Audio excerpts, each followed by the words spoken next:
Okay, let's go. Go!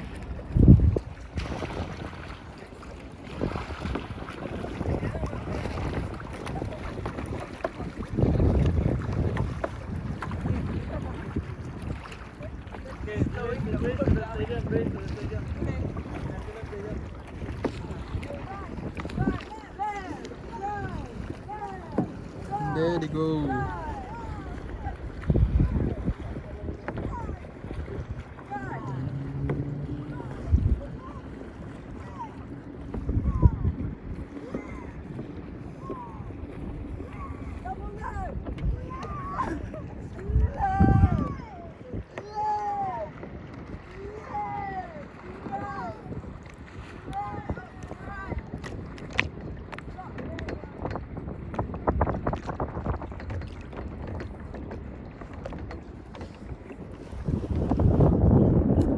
And Joshua and Joel has yet to be seen.